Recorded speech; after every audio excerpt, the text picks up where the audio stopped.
Like, this is just, I mean, unbelievable to be a part of this revealed blessing of Hashem.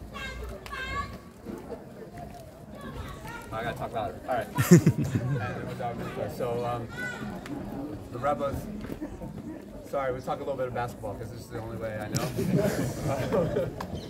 So the Rebbe was very big on Rambam, studying Rambam every day, and I was learning today's Rambam, and there was 3 points in the Rambam that I thought were very perfect messages for Natan and Kala. We're talking about the Karbanot. So the first thing is like Karban Tamid. It's like no matter what's going on, every single day in the morning and every single day in the afternoon, you have to do Karban Tamid. It does not matter what's going on. And there was a time in my life where there was a lot of media following me after the games and during the games, and just a crazy amount of basketball attention. And one night I had a really bad shooting night.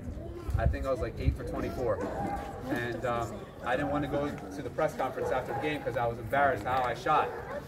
And my coach comes in the locker room, he's like, you got to go face the media. I said, I want to face the media because I shot really poorly and they're just going to write really bad things about me. He said, no, you can't do that. You got to face the media. I said, what should I tell them? He said, just tell them you shot really bad and you're going to get back in the gym tomorrow and get better. I said, all right, I'll do it. I went back out there and I told the media, sorry, I shot really poorly tonight. I got to get back in the gym and get better. And that reminded me of the Karban Tamid, because like in marriage, it doesn't matter what's going on. There's going to be good days, there's going to be bad days, there's going to be days that you shoot really well, there's going to be days that you shoot really poorly. But you just got to get back in the gym. Hashem is teaching us to be great. You have to, the value of consistency. We daven 3 times a day. We say the same thing every single day. Like, what is that?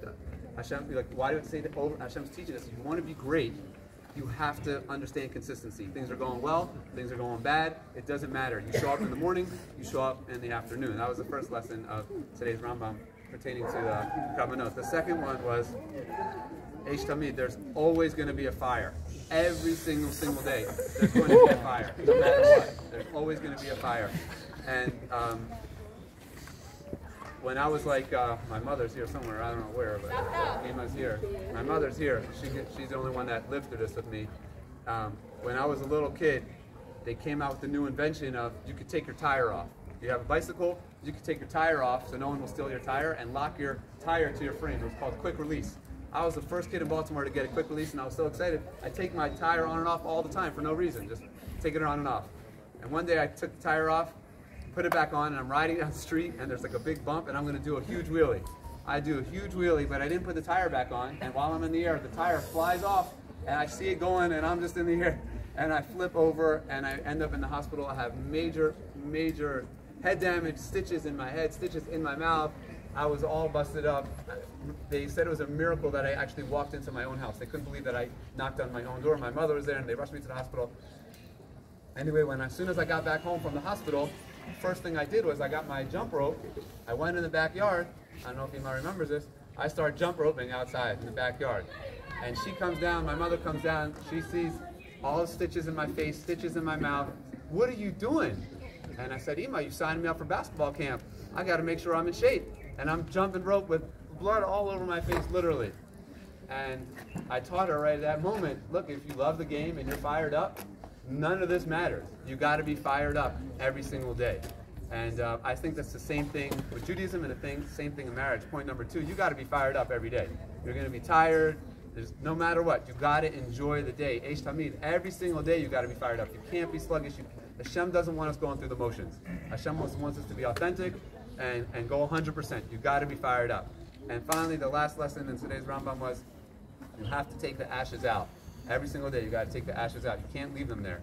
And that's the third lesson for a good, healthy marriage. And to me, I learned that like when I was playing in college. So like, such an important lesson for marriage.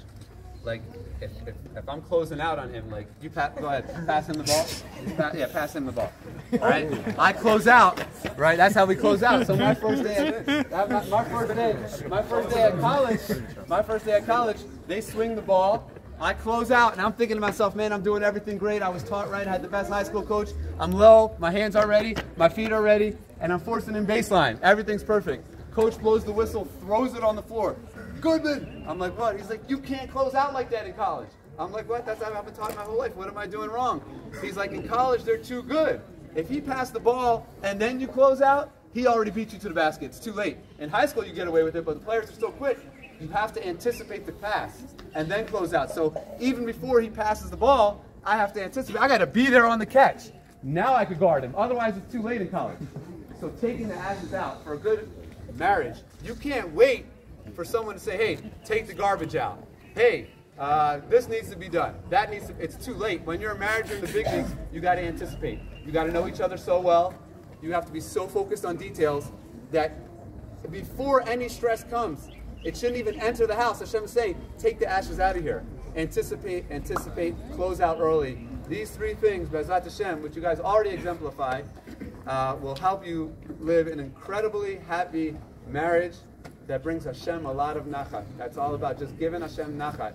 You know, I was thinking about it, and last thing, before we daven mincha, the screener's always open in basketball. Always. Like if I set a screen for you, go ahead. If I set a screen for you, I'm always open. The screener's always open. And if you think about Natan's name, it's both ways. Natan spelled this way, Natan spelled that way. The screener's always open. And that's the same thing with Hashem. Always make yourself a receptacle for Hashem. Everything you do is just for the relationship. You're not looking for reward. You're not looking for anything in return. You just being there, having that relationship with Hashem, I'm setting the screen for you, you're actually always open because Hashem's always going to dwell within you. Always dwell within you, and that's what REI is. That's, when someone lives their life like that, that means they're Hashem's life. That's what Hashem's life means. Like just being there for Hashem in the relationship. You don't want anything else, you just want to be with Hashem. So thank you guys so much for coming. Thank you all the families, everyone that helped set this up. Rambam, thank you. Like we love you, everybody so much.